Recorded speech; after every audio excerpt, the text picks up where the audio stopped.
और दोस्तों, आप सभी का मेरे YouTube channel math master 1 million में स्वागत है। दोस्तों, आज इस वीडियो में हम बात करने वाले बिहार पुलिस और बिहार एसएससी जो मोस्ट इम्पोर्टेंट क्वेश्चन होता है उसके बारे में हम बात करने वाले। तो चलिए वीडियो को हम स्टार्ट करते हैं। सबसे पहला क्वेश्चन है कि पृथ्वी पर दिन और रात किसके कारण होता है। ऑप्शन है दैनिक गति के कारण, वार्षिक गति के कारण, छमाही गति के कारण, त्रिमाही गति के कारण। इसको दोस्तों याद रखिएगा, ऑप्शन जो होगा वो दैनिक गति के कारण होगा। ठीक है, इसको याद रखिएगा, किसके कारण होता है, दैनिक गति के कारण होता है। इसका एक और भी है जो आपसे क्वेश्चन पूछ सकता है, पृथ्वी के घूर्णन गति के कारण क्या होते, पृथ्वी पर दिन और रात होते हैं। इसको याद रखिएगा। ठीक है, अगला प्रश्न, सबसे बड़ा ग्रह कौन सा। तो सबसे बड़ा ग्रह कौन सा है, ऑप्शन है पृथ्वी, बृहस्पति, यूरेनस, शुक्र। इसको याद रखिएगा, सबसे बड़ा ग्रह जो है पृथ्वी ग्रह है। ठीक है, अगला प्रश्न है, सबसे छोटा ग्रह कौन सा। सबसे छोटा ग्रह कौन सा, ऑप्शन है आपके सामने मंगल, शनि, बुध और नेपच्यून। इसका राइट आंसर हो जाएगा बुध। बुध जो है दोस्तों सूर्य का जो है सबसे नज़दीक ग्रह है। इसको याद रखिएगा। ठीक है, बुध जो है सूर्य का सबसे नज़दीक ग्रह है। अगला क्वेश्चन है, अग्लुहास धारा किस महासागर में बनती है। ऑप्शन है प्रशांत महासागर, हिंद महासागर, आर्कटिक महासागर, अन्य। तो इसको याद रखिएगा, अग्लुहास धारा हिंद महासागर में बनती है और ये जो है दोस्तों दक्षिण पश्चिम में, ध्यान दीजिएगा, ये जो है इंडिया का नक्शा है। ठीक है, ये दक्षिण पश्चिम में जो है गर्म पानी की जलधारा है। इसको याद रखिए, गर्म पानी की जलधारा है। ठीक है, अगला प्रश्न है कि पृथ्वी का सबसे भीतर वाला क्रोड किससे बना होता है। यानी कि पृथ्वी गोल है दोस्तों, तो इसका सबसे नीचे वाली जो परत जो होता है वो किसका बना होता है। ऑप्शन है तांबा जस्ता, निकेल तांबा, लोहा जस्ता या लोहा निकेल। तो इसको याद रखिएगा, VVI क्वेश्चन है दोस्तों, ये मोस्ट इम्पोर्टेंट क्वेश्चन है। लोहा और निकेल का बना होता है। पृथ्वी का जो क्रोड वाले जो भाग होता है सबसे नीचे का लोहा और निकेल का बना होता है। ठीक है, अगला प्रश्न है, मैग्नीज के उत्पादन में भारत का दूसरा स्थान लेकिन प्रथम कौन सा देश है। दोस्तों ऑप्शन है फ्रांस, रूस, कनाडा, अमेरिका। दोस्तों एक और ऑप्शन इसमें हम आपको रख देते हैं, इसमें जो है चीन है। तो इसको आंसर याद रखिएगा दोस्तों, चीन जो है सबसे प्रथम स्थान पे है। ठीक है, इसको याद रखिए, चीन जो है सबसे प्रथम स्थान पे है और दूसरा स्थान पर जो है भारत है।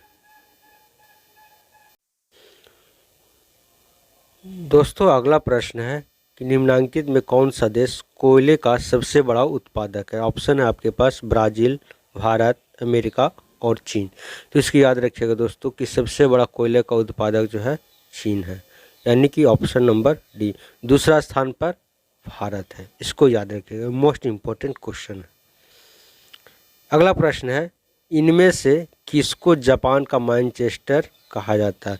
तो जापान का मैनचेस्टर जो है दोस्तों ओसाका को कहा जाता है। इसको याद रखिएगा, VVI क्वेश्चन है कि जापान का मैनचेस्टर किसको कहा जाता है, ओसाका को कहा जाता है, जापान का मैनचेस्टर कहा जाता है। ठीक है, अगला प्रश्न है कि भारत के स्वतंत्रता संघर्ष के दौरान, याद रखिएगा, भारत के स्वतंत्रता संघर्ष के दौरान डिकेन एजुकेशनल सोसाइटी नामक संस्थापन किसने किया था। तो इसको याद रखिएगा, डिकेन जो है इसका वो आपका बाल गंगाधर तिलक के द्वारा जो है 1884 ईस्वी में, इसको याद रखिएगा दोस्तों, 1884 ईस्वी में बाल गंगाधर तिलक के द्वारा डिकेन एजुकेशनल सोसाइटी नामक संस्थापना किया गया था।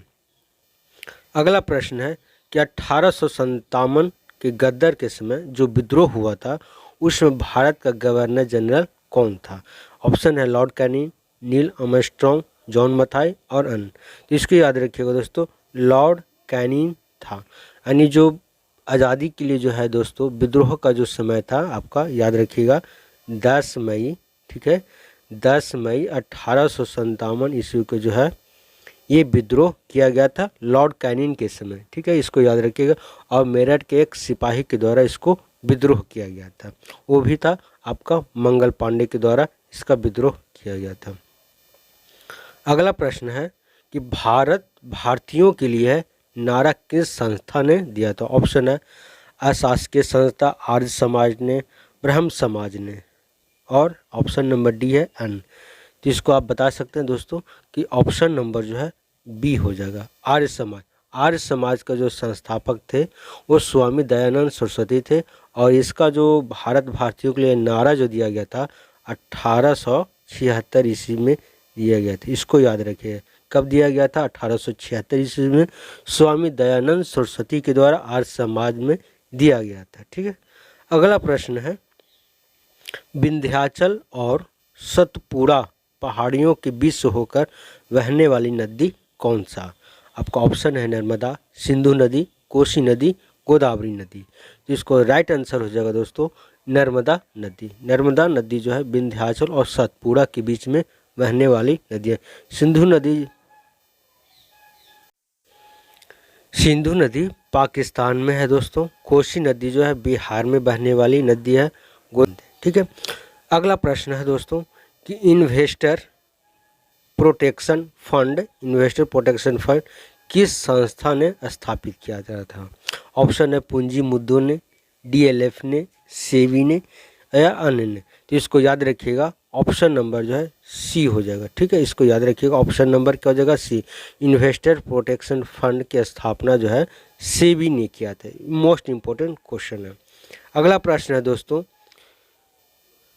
कुंडापुर और करवार कच्छ वनस्पति स्थान कहाँ स्थित है? मोस्ट इम्पोर्टेंट क्वेश्चन है दोस्तों।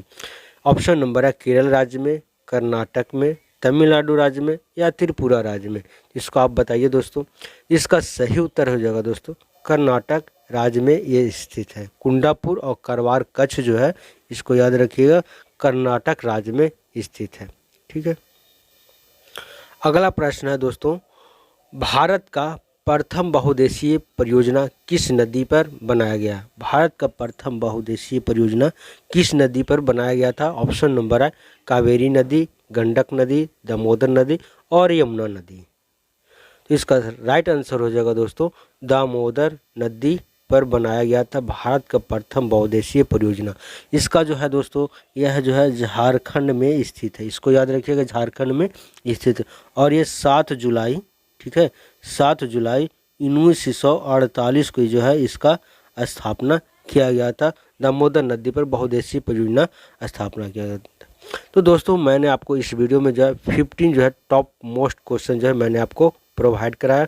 तो दोस्तों अगर वीडियो अच्छा लगा होगा तो चैनल को ज़रूर सब्सक्राइब कर लीजिएगा दोस्तों, ताकि मैं आपको इससे भी और क्वेश्चन जो है मोस्ट इम्पोर्टेंट क्वेश्चन जो है मैं आपको प्रोवाइड कर सकूं। तो दोस्तों वीडियो में आज के लिए इतना ही।